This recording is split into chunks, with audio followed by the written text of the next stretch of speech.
بسم اللہ الرحمن الرحیم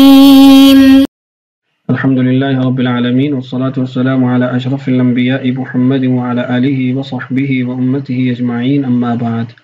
عزیز طلبہ اکرام، آج کے اس ویڈیو کے اندر ہم سورہ یاسین آیت نمبر 38 سے اپنا سبق شروع کریں گے۔ اللہ تعالیٰ ارشاد فرماتے ہیں وَالشَّمْسُ تَجْرِي لِمُسْتَقَرٍّ لَهَا، اور سورج چلا جا رہا ہے اپنے ٹھکانے کی طرف، ذَلِكَ، یہ تقدیر العزیز العلیم، نظام بنایا ہوا ہے ایک زبردست اور علیم ہستی کا، والقمر، اور چاند، قدرناہ، ہم نے مقرر کر دی ہیں اس کی منازل، منزلیں، حتی عاد، یہاں تک کہ وہ ہو جاتا ہے، لوٹ جاتا ہے حالت کی طرف، کالعرجون القدیم، کھجور کی پرانی شاخ کی طرح، للشمس ينبغي لها، نہ تو سورج کے بس میں ہے کہ ان تدرک القمر، کہ وہ چاند کو جا پکڑے، ولا اللیل سابق النہار، اور نہ رات سبقت لے جا سکتی ہے دن پر، وکل، اور سب کے سب، فی فلک یسبحون، اپنے اپنے مدار میں گردش کر رہے ہیں، وآیۃ لہم، اور نشانی ہے ان کے لیے، انا حملنا، کہ ہم نے سوار کیا، ذریتہم، ان کی نسل کو، فی الفلک المشحون، ایک بھری ہوئی کشتی میں، وخلقنا، اور پیدا کیا ہم نے، لہم، ان کے لیے، من مثلہ، اس جیسی، یعنی اور چیزیں، ما یرکبون، جس پر وہ سوار ہوتے ہیں، وَإِن نَشَأْ، اور اگر ہم چاہیں، نغرقہم، تو غرق کر دے ان کو، فلا صریخ لہم، پھر نہ کوئی فریاد سننے والا ہوگا ان کے لیے، ولا هم ينقذون، اور نہ وہ بچائے جا سکیں گے، الا، مگر، رحمتا منا، یہ رحمت ہی ہے ہماری، یعنی جو ان کو پار لگا دیتی ہے، ومتاعا الی حین، اور فائدہ اٹھانے کا موقع دیتی ہے ایک خاص وقت تک۔ آج کی اس ویڈیو میں ان آیات کی بابت جو جلالین کی عبارت ہے اس کو انشاءاللہ پڑھتے ہیں اور سمجھتے ہیں۔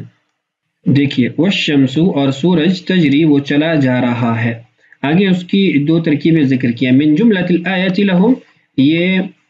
جو آیت لہم اسی کے قبیل سے ہوگا اور اسی سے متعلق ہوگا، یعنی وآیت لہم اللیل وآیت لہم الشمس، تو یہ عاطفہ ہو جائے گا، اور ما قبل جو وآیت لہم خبر مقدم ہے اس کے لیے عطف کے بعد مبتدا واقع ہو جائے گا۔ فرماتے ہیں دوسری ترکیب، او آیت اخری، یہاں پر کلمہ محذوف نکل جائے گا اور واو استئنافیہ ہو جائے گا، آیت اخری الشمس تجری لمستقر لها، تو آیت اخری یہ اس کی خبر محذوف بن جائے گی، اور الشمس تجری لمستقر لها یہ اس کا مبتدا بن جائے گا، والقمر کذالک، ایسے ہی جو آگے آپ دیکھیں گے، والقمر قدرناہ، وہ بھی نشانیوں کے اندر شمار ہے، اور اس کی بھی دو ترکیبیں ہیں، اس کی ترکیب اس سے تھوڑی مختلف بھی ہے، وہیں پر اس سے متعلق بات کرتے ہیں۔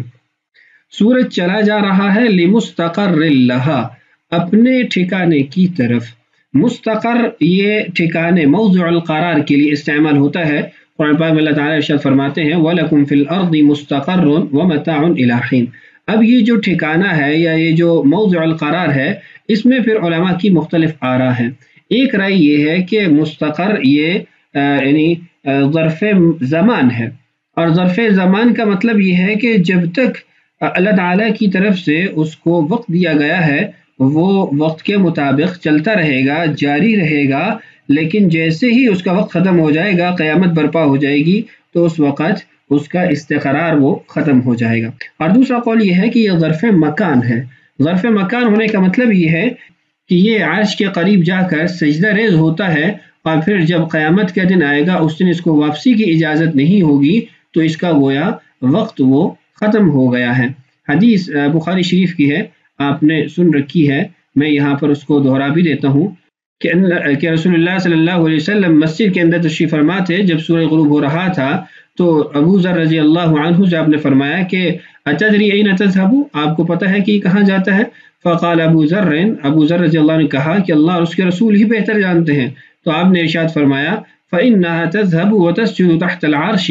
وتستأذن فذلك مستقرها، یہ جاتا ہے اور عرش کے نیچے سجدہ کرتا ہے اور پھر اگلے دن طلوع ہونے کی اجازت مانگتا ہے اور یہی اس کا مستقر ہے۔ سورج کیسے سجدہ کرتا ہے؟ تو اس کی کیفیت ہمیں معلوم نہیں ہے، چونکہ وہ انسانوں کی طرح نہیں ہے کہ انسانوں کی طرح ہی سجدہ کرے گا، بلکہ کیفیت کو اللہ تعالیٰ ہی جانتے ہیں۔ ہم رسول اللہ صلی اللہ علیہ وسلم کے قول پر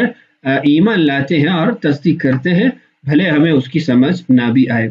دوسری بات، لمستقر لہا، صاحب جلالین نے آگے اس کی وضاحت کی الیہ، تو اس کا مطلب یہ ہے کہ لہا بمعنی الہ ہے، لا یتجاوزہ، وہ اس سے تجاوز نہیں کر سکتا۔ اگر ظرف زمان ہو تو اس وقت سے تجاوز نہیں کر سکتا، اور اگر ظرف مکان ہے تو اس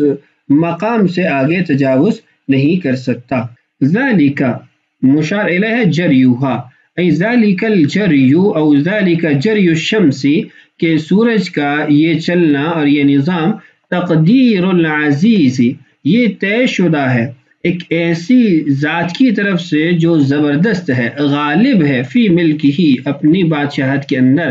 اور علیم ذات ہے، علیم ہستی ہے، بخلق ہی، اپنی مخلوقات کا ہر قسم کا علم رکھتا ہے۔ یہاں پر چونکہ جو سورج کو بیان کیا گیا تو وہ ایک بڑا جرم ہے، ایک بڑا اس کا حجم ہے، طاقتور اور قوت ہے، تو اس لیے اللہ تعالیٰ کی بھی جو صفت ذکر کی گئی ہے وہ عزیز ذکر کی گئی ہے، کہ وہ اللہ تعالیٰ کی طاقت اور قوت سے ہی چل رہا ہے، نہ کہ اپنی ذاتی قوت اس میں موجود ہے۔ والقمر، اور چاند بھی، بالرفع والنصب، رفع کے ساتھ بھی اس کو پڑھ سکتے ہیں، نصب کے ساتھ بھی، وهو منصوب بفعل يفسره ما بعده، ما بعد جو فعل ہے وہ تفسیر بیان کر رہا ہے اس فعل کی جس کی وجہ سے والقمر اس پر نصب آئی ہے، اور میں نے آپ کو بتا دیا ما بعد فعل قدرناه، تو تقدیر عبارت یوں ہوگی وقدرنا القمر منازلا۔ بعض کہتے ہیں وقدرنا القمر قدرناه منازلا، یہ دونوں فعلوں کو ذکر کرتے ہیں، ان کو نہ بھی جمع کیا جائے تو بات واضح ہے۔ من حیث سیرہ، اس کے چلنے کے اعتبار سے ہم نے طے کر دی، منازلہ، اس کی منزلیں، وہ منزلیں کتنی ہیں؟ 28 منزلا، 28 اس کی منزلیں ہیں۔ منزلوں سے مراد یہ ہے کہ وہ مختلف مقامات پر ظاہر ہوتا ہے، اور ہر دن دوسرے دن سے مختلف مقام پر ظاہر ہوتا ہے۔ فی 28 لیلۃ من کل شہر،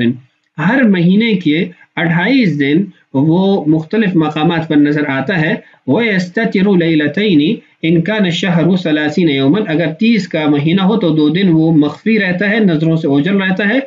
وَلَيْلَةً إِنْ كَانَ 29 يَوْمًا، اگر وہ 29 کا مہینہ ہو تو 1 دن مخفی رہتا ہے۔ جن راتوں میں وہ مخفی رہتا ہے ان کو لیال الاستسرار کہا جاتا ہے، یعنی لیال الاختفاء، چھپنے کی راتیں۔ اور یہ جو چاند کا کبھی چھوٹا ہونا، کبھی بڑا ہونا، کبھی زیادہ روشن ہونا، کبھی کم روشن ہونا، یہ تمام تر اس کے منازل کے اعتبار سے ہے، کہ کبھی وہ سورج کے قریب ہوتا ہے، کبھی سورج سے دور ہوتا ہے، تو جتنا سورج کے قریب ہوتا ہے اتنا زیادہ وہ روشن نظر آتا ہے، چونکہ چاند اپنی ذات میں تو سیاہ ہے، اس میں روشنی نہیں ہے، اس کی روشنی وہ سورج سے حاصل شدہ ہے۔ تو بہرحال یہ اس کے مختلف مقام ہوتے ہیں، جس مقام پر مختلف مقامات پر ہونے کی وجہ سے اس کے حجم کے اندر کمی اور اضافہ ہوتا رہتا ہے۔ حتی عاد، یہاں تک کہ وہ لوٹ آتا ہے ایک ایسی حالت میں، فی آخری منازل ہی فی رأی العین، دیکھنے میں جب اپنی آخری منازل میں وہ پہنچتا ہے تو ایسا ہو جاتا ہے کالعرجون القدیم، جیسے پرانی شاخ ہوتی ہے، پرانی ٹہنی ہوتی ہے کھجور کے درخت کی۔ ای کعود الشماریخ اذا عتق، عتق بمعنی یبسا، کہ وہ کھجور کی شاخوں کی طرح ہو جاتا ہے جب وہ خشک ہو جائے، یعنی جیسے کھجور کی شاخ خشک ہوئی پڑی ہو۔ شماریخ یہ شمراخ کی جمع ہے، شین کی کسرہ کے ساتھ اس کو پڑھا جاتا ہے، اور مراد اس سے وہ شاخ ہے، لکڑی ہے درخت کی۔ فَإِنَّهُ يَدِقُّ، وہ باریک ہو جاتی ہے، وَيَتَقَوَّسُ، اور قوس نما ہو جاتی ہے، یعنی ٹیڑھی ہو جاتی ہے، وَيَصْفَرُّ، اور پیلی ہو جاتی ہے۔ تو چاند بھی چونکہ قوس نما ہوتا ہے، باریک ہو جاتا ہے، پیلا ہو جاتا ہے، تو اس لیے اس کو اس کے ساتھ تشبیہ دی گئی ہے۔ لَلشَّمْسُ يَنبَغِي، نہ سورج کے لیے ممکن ہے۔ یہاں پر پہلی بات تو یہ ہے کہ اصل میں الشمس لا ينبغي، فعل پر کلمہ نفی داخل ہونا چاہیے تھا، لیکن ابتدا کے اندر لام کو لایا گیا تاکہ پورے جملہ اسمیہ کی نفی ہو جائے اور اس کے اندر تاکید پیدا ہو جائے. للشمس نہیں ہے ینبغی ممکن یسہل و یصح یعنی آسان بھی نہیں ہے اور درست بھی نہیں ہے. صاحب جلالین نے ینبغی کی وضاحت یسہل اور یصح سے کی ہے، جبکہ زیادہ بہتر یہ ہے کہ لا یمکن سے اس کی وضاحت کی جائے. اور آپ کو معلوم ہے قرآن پاک میں جہاں پر بھی کلمہ ینبغی استعمال ہوتا ہے اس سے مراد امتناع اشد الامتناع ہوتا ہے. الممتنع اشد الامتناع کہ انتہا درجے کی ناممکن چیز کے لیے کلمہ ینبغی استعمال ہوتا ہے. اللہ تعالیٰ ارشاد فرماتے ہیں وما ينبغي للرحمن ان يتخذ ولدا یعنی محال ان يتخذ الرحمن ولدا، تو محال کے لیے یہ کلمہ استعمال ہوتا ہے. تو یہاں پر بھی پھر اس کی وضاحت یہ ہوگی کہ سورج کے لیے ممکن ہی نہیں ہے، محال ہے. کیا محال ہے؟ ان تدرک القمر کہ وہ چاند کو پالے، فتجتمع معه في الليل اور رات میں اس کے ساتھ جمع ہو جائے، یعنی رات 11-12 بجے 10 بجے وہ سورج نکلا اور اس کے ساتھ جمع ہو جائے، ایسا ممکن ہی نہیں ہے. ولا اللیل اور نہ رات کے لیے ممکن ہے، سابق النہار کہ وہ دن سے آگے بڑھ جائے، فلا یأتی قبل انقضائه کہ وہ دن کے ختم ہونے سے پہلے نہیں آ سکتی. وکل اور سب کے سب تنوینہ عوض عن المضاف الیہ کہتے ہیں کلن پر جو تنوین ہے یہ عوض ہے مضاف الیہ محذوف کا، اور مضاف الیہ محذوف ہے من الشمس والقمر والنجوم سورج چاند اور ستارے. اب یہاں ایک بات واضح کر دوں کہ صاحب جلالین نے نجوم کو ذکر کیا، حالانکہ نجوم کا ماقبل میں تو کوئی ذکر نہیں ہے، ماقبل میں تو سورج اور چاند کو ذکر کیا گیا ہے. تو اس کی وجہ یہ ہے کہ سورج چاند کے ساتھ ہی ستارے بھی فضا اور آسمان میں ہوتے ہیں، تو اس لیے ان کو بھی یہاں پر ذکر کر دیا گیا ان کے ساتھ ہونے کی وجہ سے. فی فلکن مدار کے اندر مستدیر یعنی مستدیر سے مراد یہ ہے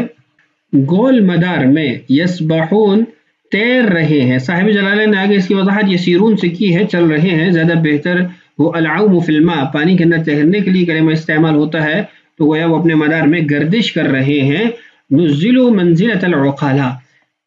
عقلاء کے قائم مقام ان کو بیان کیا گیا ہے. یہ اس بات کی وضاحت ہے کہ یسبحون یہ جمع مذکر غائب کا صیغہ ہے، حالانکہ جب غیر ذوی العقول کے لیے صیغہ استعمال ہوتا ہے اور اس کو پہلے ذکر کیا گیا ہو، صیغے کو بعد میں ذکر کیا گیا ہو، تو جمع مؤنث کا صیغہ استعمال ہوتا ہے، یعنی یسبحنا یہاں پر صیغہ ہوتا. تو جب جمع مذکر غائب کا صیغہ یہاں پہ ذکر کیا گیا تو گویا ان کو وہ عقلاء کے قائم مقام کر دیا گیا ہے، اس لیے کہ جو تیرنا ہوتا ہے وہ عقلاء سے ہی صادر ہوتا ہے، نہ کہ غیر ذوی العقول سے ثابت ہوتا ہے. ایسے ہی السبق والادراک جو ماقبل میں گزرا ہے کہ للشمس ينبغي لها ان تدرك القمر، تو ادراک اور واللیل سابق النہار السبق یہ بھی ذوی العقول سے ہی صادر ہوتا ہے، تو اس لیے پھر آگے صیغے کو بھی اسی اعتبار سے ذکر کیا گیا. وآیۃ لہم اور نشانی ہے ان کے لیے، علی قدرتنا ہماری قدرت پر، انا حملنا کہ ہم نے سوار کیا، ذریتہم ان کی ذریت کو. وفی قراءۃ ذریاتہم ایک قرات کے اندر جمع کا صیغہ ہے ذریاتہم، ذریتون یعنی جو مفرد کا ہے، ذریاتہم یہ جمع کے ساتھ ابن عامر اور نافع رحمہم اللہ کی قرات ہے، جبکہ باقی قراء کے نزدیک مفرد کلمہ ہے ذریتہم ای آباءہم الاصول. یہ وضاحت کی ہے ذریہ کی کہ ان کے جو آباء و اجداد ہیں، اصول ہیں، وہ مراد ہیں. کیونکہ عام طور پر عربی زبان میں کلمہ ذریہ یہ فروع کے لیے استعمال ہوتا ہے، اولاد کے لیے استعمال ہوتا ہے. تو صاحب جلالین نے اس کی وضاحت کر دی کہ یہاں پر اس سے مراد الآباء ہیں. اور کلمہ ذریہ یہ بعض علماء کے نزدیک عربی زبان کے اندر ضدین کے لیے یعنی اصول اور فروع دونوں کے لیے استعمال ہوتا ہے، جبکہ بعض علماء کہتے ہیں کہ عربی زبان کے اندر یہ کلمہ اولاد کے لیے فروع کے لیے استعمال ہوتا ہے. یہاں پر ایک کلمہ محذوف ہے اور وہ ہے کہ انا حملنا جنس ذریتہم، اور جنس ذریتہم کے اندر پھر نوح علیہ السلام بھی آ جائیں گے اور پھر وہ اس سے مراد ہوں گے، اور ذریہ کا جو کلمہ ہے وہ اپنی اصل پر باقی رہے گا. فی الفلک ای سفینۃ نوح مراد اس سے نوح علیہ السلام کی کشتی ہے. فلک کلمہ مفرد بھی استعمال ہوتا ہے، جمع بھی اسی کلمہ کو ہی استعمال کیا جاتا ہے. المشحون مشحون یہ مفعول کا صیغہ ہے، المملوء بھرا ہوا. ان کا بھرا ہو اس کشتی کا بھرا ہونا وہ ان لوگوں سے کے ساتھ تھا جو نوح علیہ السلام پر ایمان لائے تھے اور ان کے ساتھ سوار تھے، اور وہ تعداد میں کم تھے. قرآن کہتا ہے وَمَا آمَنَ مَعَهُ إِلَّا قَلِيلٌ. باقی جو اس کشتی کو بھرا گیا تھا وہ حیوانات کی جوڑیوں سے بھرا گیا تھا. قُلْ نَحْمِلُ فِيهَا مِنْ كُلٍّ زَوْجَيْنِ اثْنَيْنِ وَأَهْلَكَ إِلَّا مَنْ سَبَقَ عَلَيْهِ الْقَوْلُ وَمَنْ آمَنَ وَمَا آمَنَ مَعَهُ إِلَّا قَلِيلٌ. تو ان جانوروں کے ذریعے اور جو انسان تھے جو ایمان لائے تھے ان پر، ان کے ساتھ اس کشتی کو بھرا گیا تھا. انشاءاللہ اگلی ویڈیو میں مزید آیات کو پڑھتے ہیں. اللہ تعالی ہم سب کا حامی و ناصر ہو. اللہ تعالی ہم سب کو قرآن پاک سے شغف اور لگن نصیب فرمائے. السلام علیکم ورحمۃ اللہ وبرکاتہ.